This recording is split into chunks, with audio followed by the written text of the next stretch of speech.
If you have a twin who is smart as can be, there's only one word for you: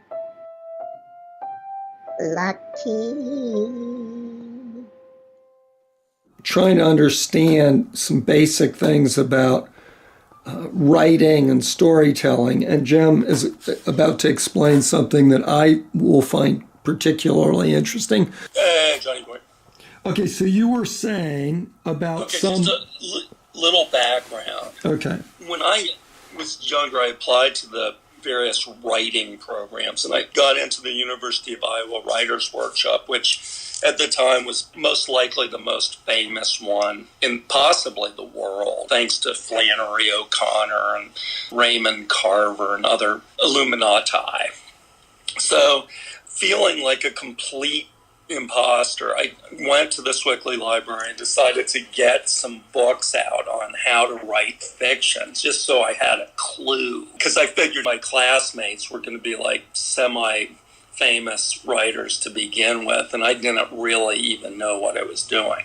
I got a number of books out. There were two that really stayed with me. One was by Rust Hills, former fiction editor of Esquire magazine, and the other one was by E.M. Forster. Let's do the Rust Hills one. And this is my memory of what he said, what I took away from it and have tried to follow over the years. So, several principles. One, the difference between entertainment and literature.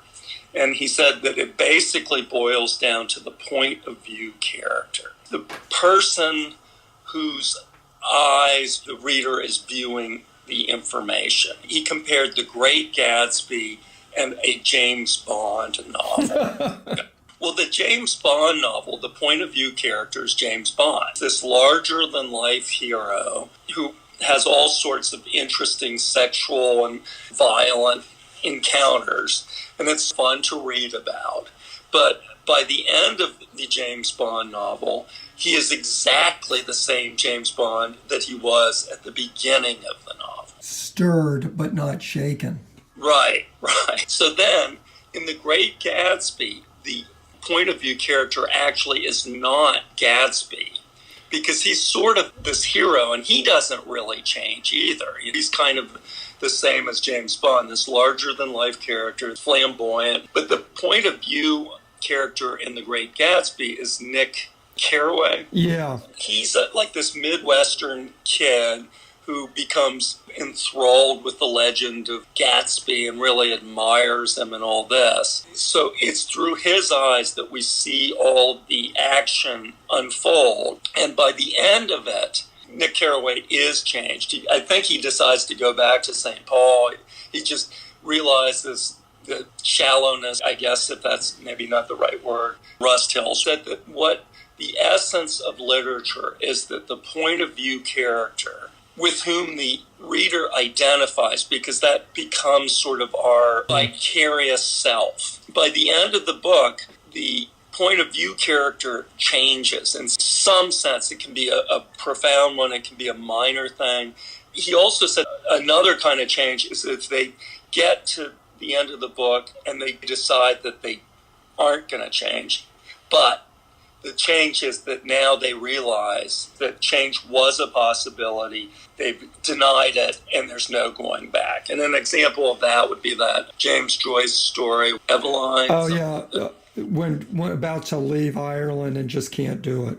Yeah, she's just totally stultified in Dublin, and this American sailor has proposed marriage and take her away to the New World and start a new life, and she's really excited about it. And as she's walking to the docks, she passes all these places that have just been sort of dragging her down her whole life, but they're familiar. And when she gets to the docks, the ship's about to leave and it's waving, come on, she just can't do it. And the change is that now she realizes her fate is sealed. The hope is gone. So that becomes the change. Anyhow, then when I was at Iowa, one of my favorite teachers, this guy Robert Day, was talking about the similar thing, the importance of the point of view character changing. And the reason it has to be the point of view character, again, is because that's who the reader is identifying with. And one of the strengths of fiction is that you can put yourself in another person's spirit and they undergo a change, then you will vicariously have the same thing. And he made the point that a lot of people, when they write stories, are in such a rush to get to the action point where all the struggles begin leading to the change, that they neglect to spend time on showing how the person is before the change. And so if you think of the point of view character starting the story in state A and ultimately very close to the end of the story being transformed to state B. Okay? There's no believability in it because it wasn't set up properly. Right. So you have to show them mired in whatever the problem is. You have to establish that. You can't just start right in the middle of the action. And then when they go to state B, you don't really know how that's any different. Okay, so the takeaway is have the point of view character undergo some kind of psychological pressure that will make him or her either change or become resigned to their inability to change. Right, and that's where the epiphany comes, at that moment of truth. And the second takeaway is make sure the original state of mind of the point of view character is well established. Right. Now, we have watched so many TV shows, and I guess some of them are more like James Bond, but in recent years, it seems like TV has gotten better at becoming more like real literature. Right, right. But again, it's hard to sustain character evolution over 5 seasons. Well, you know what? Nancy and I just watched a very good televised 4-part series, Howard's End. It's on the Starz network. And there is one character who does change, and it's not the character who you necessarily identify with at the beginning.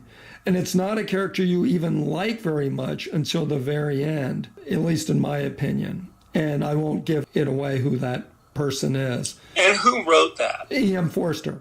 Which segues perfectly into the other thing. Okay, so he wrote this great little book. All these different aspects, from round characters, flat characters, all this different stuff that is useful for maybe more traditional writing. He said that, and this is something that Edgar probably would agree with in his criticism of modern art. For the viewers who don't know who Edgar Jarens is a superb realist artist who has been on the warpath about art of fecal material and other things that he finds objectionable.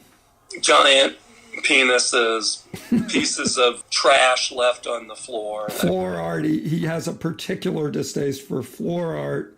I just posted the Ivanka vacuuming art. I would think he'd like that, but that who knows? One was actually pretty good. Yeah. Okay, well, anyway, back to E.M. Forster. Okay, so he gives you all these different quote-unquote rules about writing a novel. And then he said that you can violate any of them as long as you can, and his phrase was bounce. As long as you can bounce the reader along, you can do anything you want. Oh, that is good news. Yeah, but he said that if you don't know what the rules are and you're violating them, it's harder to bounce the reader. I mean, he basically said that if you understand how these archetypes and all these different aspects work, if you know the craft aspects of it, it puts you in a better position to violate it than if you're just doing it out of total ignorance. Okay, so this is where Edgar is right, that learning how to draw and paint from reality, you don't have to do that for the rest of your life, but knowing how to do that and having the background in that will help you be able to do more abstract or conceptual work. successfully. Has Edgar, by the way, ever talked about his punk band, The Urge to Kill? That will have to remain for our next discussion. This has been... The only reason I say that is because, to my knowledge, Edgar had absolutely... No, that's true. Okay. This has been Jim Thornton talking about the art of literature to a very, very grateful YouTube audience. Thank you, Mr. Thornton. Thank you, Mr. Thornton, for your incisive questions and synopsizing of my have a twin who is smart as can be. There's only one word for you: lucky.